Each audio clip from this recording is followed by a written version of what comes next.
On the battlefield of Kurukshetra, destiny itself stood divided. As the morning mist rolls back, it reveals millions of soldiers, war elephants, and chariots, locked in a tense standoff. Across the front lines, commanders see their own cousins, uncles, and mentors. This is a single family, now permanently divided into two hostile camps. So how does a domestic dispute over a royal inheritance spiral into a conflict that wipes out an entire generation of warriors? The narrative tracks a decades-long progression of broken treaties, failed mediation, and personal grudges. It shows the specific moments where greed and ambition slowly neutralized the natural pull of blood loyalty. To understand the collapse, we have to rewind to the origins of the Kuru dynasty. This river valley represents the ancestral heartland, where the lineage first established its power. This lineage claimed direct ties to the divine. As these intricate stone carvings illustrate, the five Pandava brothers were recognized as the sons of gods, possessing physical and spiritual capabilities that set them apart from their peers. This chart shows the structural imbalance of the royal family. On one side, you have the five Pandavas. On the other, a dense cluster of 100 cousins, the Kauravas, led by the intensely ambitious Duryodhana. Growing up on the same training grounds, the cousins were constantly measured against each other. When it became obvious that the Pandavas excelled in every martial and intellectual test, Duryodhana realized he could never secure the throne through fair competition. That realization bred paranoia, leading to a calculated assassination attempt. The Kauravas built a royal palace out of highly flammable wax and resin, inviting the Pandavas to stay, with the goal of burning them alive in their sleep. The Pandavas managed to escape through a secret tunnel. By the time they emerged from the ashes, the illusion of a unified family had vanished. The royal dispute had officially mutated into a deadly political insurgency. Operating in exile, the Pandavas marshaled their allies and constructed Indraprastha, a golden city of immense prosperity. Watching his rivals build an empire from nothing drove Duryodhana's envy to a breaking point. Recognizing that the Pandavas were too strong to defeat in open combat, Duryodhana's uncle, a master manipulator named Shakuni, proposed a different tactic. They would strip the Pandavas of their wealth using a rigged game of dice. This visualization maps the systematic dismantling of an empire. With loaded dice ensuring every roll went to the Kauravas, the eldest Pandava, Yudhishthira, chased his losses. He gambled away his treasury, his kingdom, his brothers, and finally his own freedom. The psychological warfare culminated in the royal court.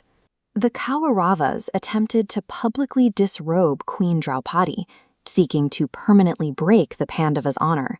She was saved only by the miraculous intervention of Krishna, who provided an endless stream of fabric to protect her.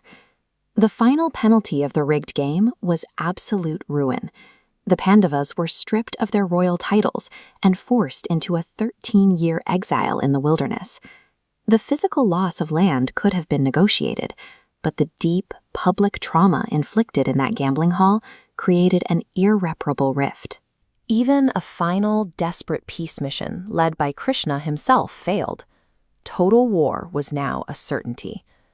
As the war horns sound and millions of soldiers brace for impact, the greatest archer of his time, Arjuna, looks across the front lines. Seeing his grandfathers and childhood teachers ready to kill him, he mentally collapses, dropping his legendary bow into the dust. At this moment, Krishna delivers the Bhagavad Gita.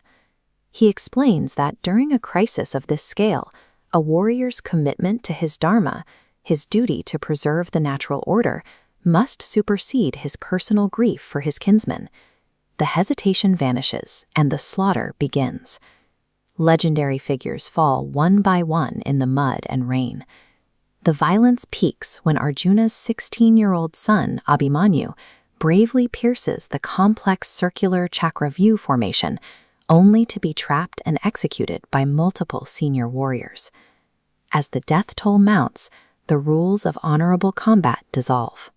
To defeat their invincible teacher, Guru Drona, the Pandavas deliberately feed him false news of his son's death, breaking his spirit so they can strike him down.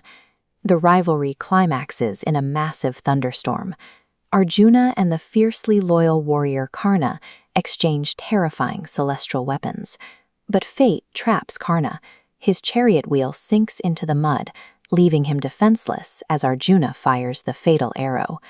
By the final days of the conflict, the original objective of reclaiming a stolen kingdom had been buried under the mounting dead.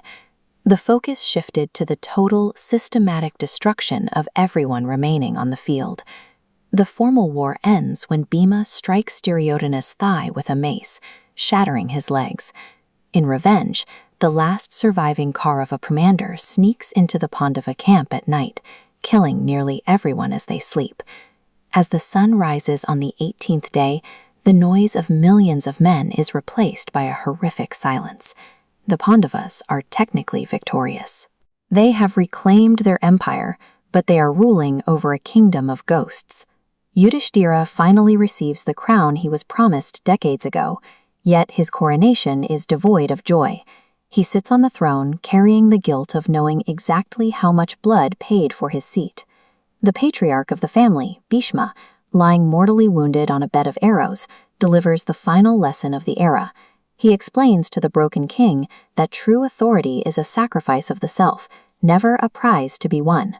Decades later, Krishna departs the mortal world. His exit marks a cosmic shift, plunging humanity into the Kali Yuga, an age of spiritual decline and moral ambiguity. Recognizing that their earthly kingdom is fleeting, the Pandavas make their final decision. They strip away their royal robes, crown a successor, and turn their backs on the city they fought so hard to conquer. This view of the golden light hitting the snow-capped Himalayas represents the end of their physical journey. The brothers walk deep into the freezing mountains, abandoning all worldly possessions in a quest for spiritual completion. The Mahabharata does not end with a triumphant parade. It ends by teaching us that ultimate mastery is never found in the conquest of others. It is found only by walking the difficult path of your own dharma, regardless of the cost.